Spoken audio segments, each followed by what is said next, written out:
Okay, we have one of the signs left. And I'm mentioning it last, even though it is not actually the last, but it helps explain the last days of mankind. This is before the Dabba and before the sun rising from the west. And the 10th sign is the great fire, Nar, the great fire. And the great fire is not mentioned in the Quran, but it is mentioned in numerous ahadith. Of them, the famous one is Sahih Muslim, that Qiyamah will not come until you see 10. And in this hadith he said, and the last of them, the great fire. So there shall be something called the great fire. What is this great fire? Combining all of the hadith together, it appears that the great fire is something that will begin from Yemen. To be more precise, from Aden. In one hadith it says from Aden, which is the port city of Aden. And it will force the people. It will force the people to flee from it. And they will be forced to go to Bilad al-Sham. So the fire will rage. Now, what will be the fuel of this fire? What will cause something that will scorch the earth 1 mile after the other and keep on going all the way from the tip of one side of the Arabian Peninsula all the way to the other side? And it is well known that in this land, most of it is nothing but sand. What will cause the fuel of this fire? Again, go back to some of the things I've been postulating, and Allah knows best. So, there shall be a great fire at the end of times. And it could be miraculous, it could be something that Allah Azza wa Jalla says, all of this is allowed. And the people will be forced to flee for their lives. They will be walking, they'll be riding, they'll be running, they'll be on camels. And they will have to stop to rest. Our Prophet ﷺ said, hadith is Sahih Muslim, Hudayfa ibn Usayd al-Ghifari said, one day the Prophet ﷺ came to us when we were sitting in a room and we were talking about the judgment. He said, judgment will not come until you see 10 signs. Now we come to the end of our classes. Once again, I go to these 10 signs. Number 1, this is not in order. Remember, he's just saying all of them are there. Number 1, the rising of the sun from the west. Number 2, the dukhan. Number 3, the dabba. Number 4, Ya'juj and Ma'juj. Number 5, Isa ibn Maryam. Khuruj Isa ibn Maryam. Number 6, the Dajjal. Number 7, 8, 9, the 3 earthquakes. 1 in the east and 1 in the west and 1 in Jazirat al-Arab. And the last of them, number 10, is the Nar. That will come from Aden. And Aden is the famous city in Yemen.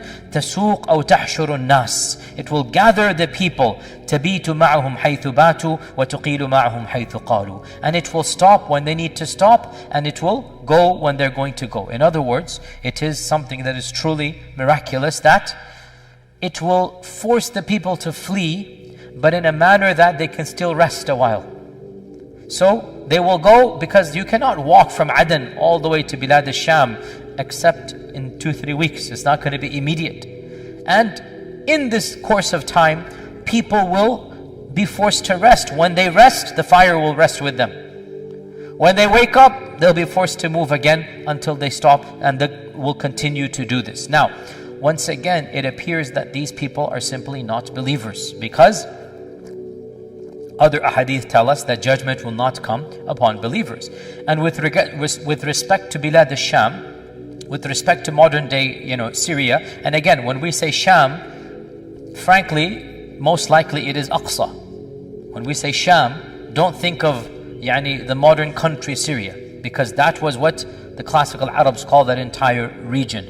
But it might be Damashq, it might be Syria, but I'm saying technically all of that region is Bilad al-Sham.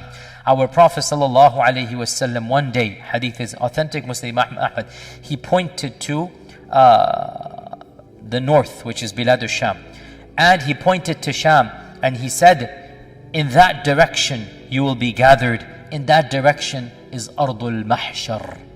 Ardul Mahshar. What is Ardul Mahshar? Ardul Mahshar is the land of resurrection. Now, does this mean that Qiyamah will take place in Sham? Because Mahshar is judgment day. The response is no. There are 2 types of Hashr.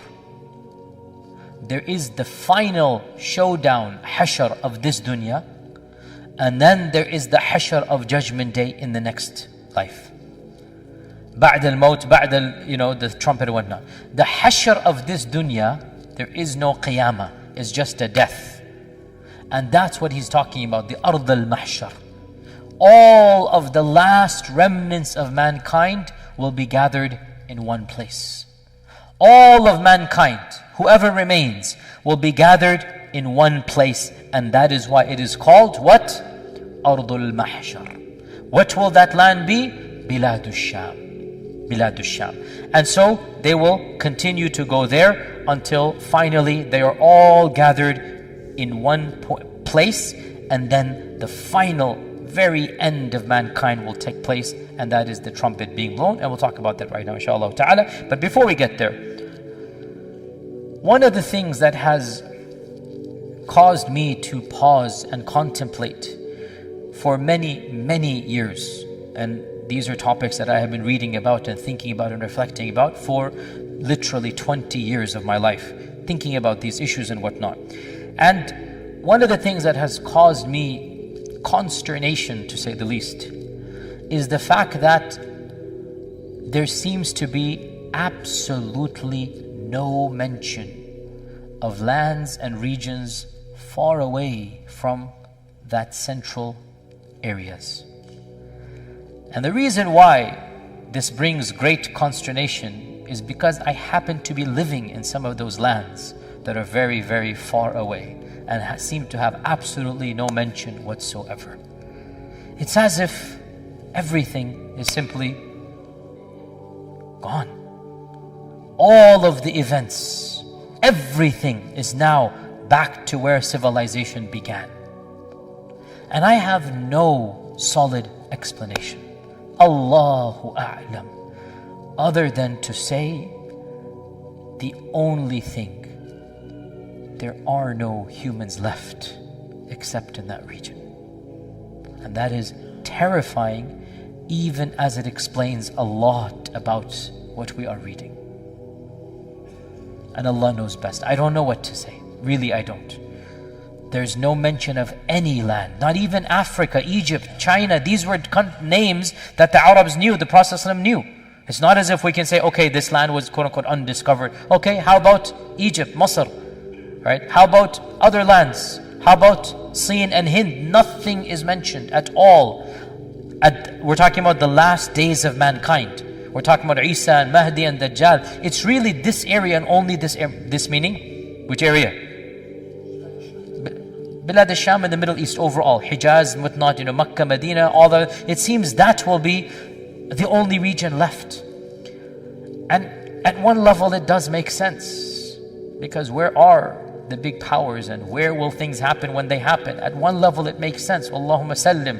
At another level we say Allah knows best. I don't have an answer. But I have not found any reference of even a hint that there will be other places, things happening. Everything seems to be happening in the central region. And this is the region where everything began in the first place. Ibrahim, Ismail, even before Noah. This is where it all is, according to legend, even Adam. All of this is legend. But anyway, so Allah knows best. I don't have any answer to this.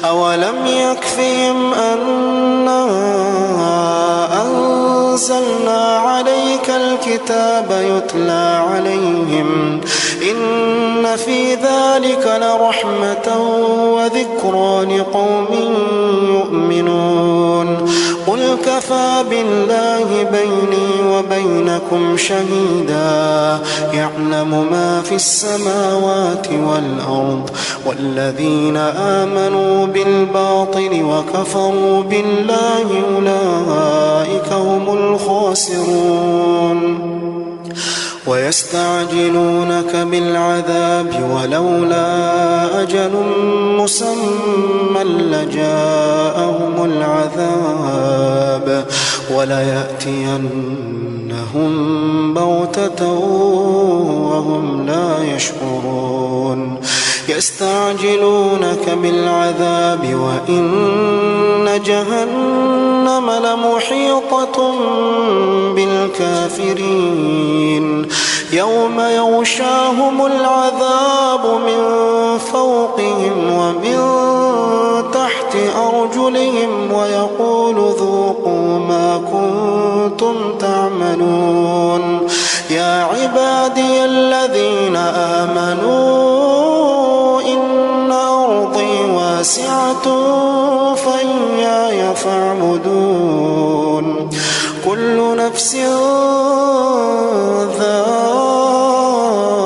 ذائقة الموت كل نفس ذائقة الموت ثم إلينا ترجعون والذين آمنوا وعملوا الصالحات لنبوئنهم من الجنة غرفا تجري من تحتها الأنهار خالدين فيها نعم أجر العاملين الذين صبروا وعلى ربهم يتوكلون وكأي من دابة لا تحمل رزقها